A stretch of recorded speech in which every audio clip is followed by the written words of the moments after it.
Northgate and YV participated. At the end, the band and auxiliary members waited in the Civic Park for results of the competition for drum majors. The drum major from Concord won first place, and the drum major from Northgate won third. The auxiliary units, the Concord Auxiliary Unit won first place, and the Ignacio Valley Auxiliary Unit won third place. And for high school bands overall, we swept them all. Ignacio Valley got first, Concord got second, and Northgate got third.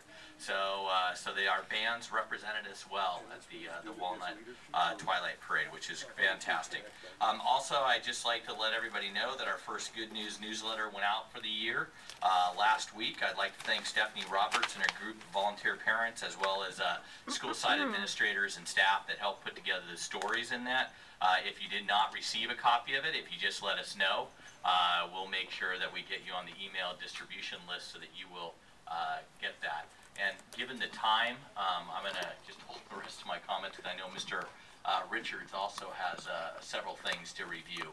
And so, Mr. Richards. Well, Dr. Lawrence, if I could just ask you in your report, because on September 10th, I'd asked if you could maybe give us an update on the graduation credits committee that you were talking about putting together and reporting back to us in January. Okay. How's that going? Well, I'll be happy to respond. I met with the high school principals recently, and we basically put together a package for them to review prior to discussing where we are with graduation requirements. We shared with them several documents, and I have copies here, but you can get all of these documents online. We shared with them making ends meet, how much it costs to raise a family in California by the California Budget Project. The road ahead, higher education, California's promise and our future economy by the California Competes. The U.S. Bureau of Labor Statistics for 2010 to 2020 job projections. Contra Costa County job data for 2011 through 2014. Course taking patterns, policies, and practices in developmental education in the California Community Colleges. A report to the California Community College Chancellor's Office from June 2010 from EdSource.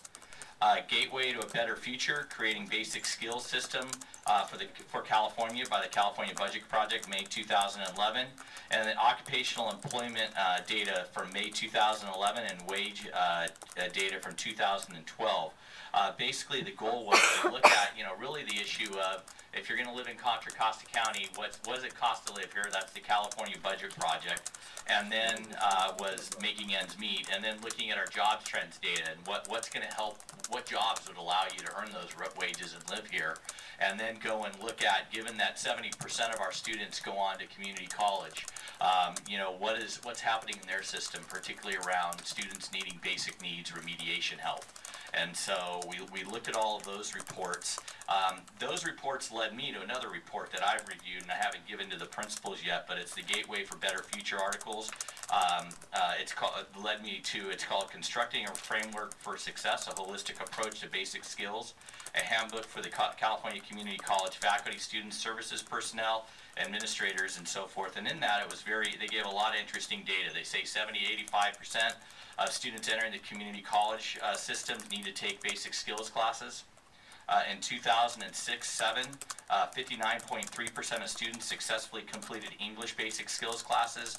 52% of the students that took basic math classes successfully completed, and 70% completed ESL classes. The concerning part of that, though, if you flip it around, that means 41% of students that took the English remedial classes didn't pass, and approximately 48% that took the math classes didn't pass. And then you look at if you look at the percent of total students originally enrolled in basic skills classes in 2001 and 2 who successfully earned an AA, a vocational certificate, or transferred to a four-year university, was only 29%. So taking basic skills classes really limited your ability to complete a program that would lead to a living wage job. And so we basically had a great conversation looking at this data, and given again that 70% of the students in our system go on primarily to DVC and Los Bonanos, but to other community colleges. these are some of the things the principals came up with. They really feel that our current focus on professional learning communities and questions around what do we want all children to know and be able to do, how are we going to know that they're doing it, but on a daily basis, but also on a unit basis, and what are we going to be doing to assess our instructional practices, or as well as look at continued learning opportunities is really the right focus if we're going to get kids prepared for college so they don't need to take remedial classes. The goal of our graduation requirements, the feeling was, should be to minimize the percent of students taking remedial reading, writing, or math classes at DVC and Los Medanos, increase the number of students completing a UCA through G. So focusing on minimizing the need for students to take remedial classes at Los Medanos, our teachers would partner with the DVC and Los Medanos instructors to create an end of the semester assessment that demonstrate mastery of skills and minimize the needs of remedial classes at DVC and Los Medanos. Students who don't show proficiency in those on those assessments, then the next year would be reassigned to a class where we would be working on some differential. When you read their whole basic skills and how to teach them in math, they talk about, you know, when kids are at that level don't get it, we need to do something completely different with hands-on learning and hands-on mathematics, and how do we do that? So really, if we're looking, our high school principals walked away after looking at all this data with the thought that we need to work with our DVC and Los Medanos instructors to develop our own internal assessments that would then drive the course taking pattern for our kids. So that if you aren't showing proficiency and you're going to have to take, there's basically 3 levels below college level math that you would have to take. And our goal is to make sure, obviously, they don't have to take any of those, but we want to minimize it. And so at the end of your sophomore year, you take an assessment, and then we'd put you into a class that would be equivalent to wherever you'd be going into a remediation class at DVC or Los Medanos.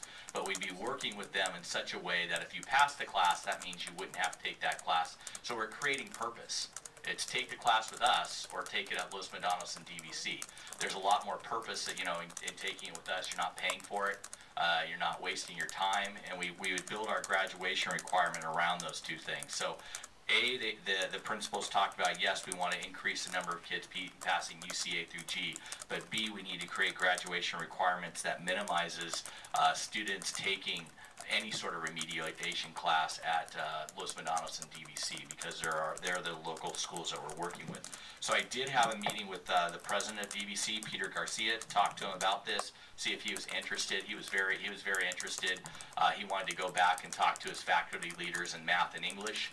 Obviously, we do the same type of assessment in English. It would be similar to the EAP.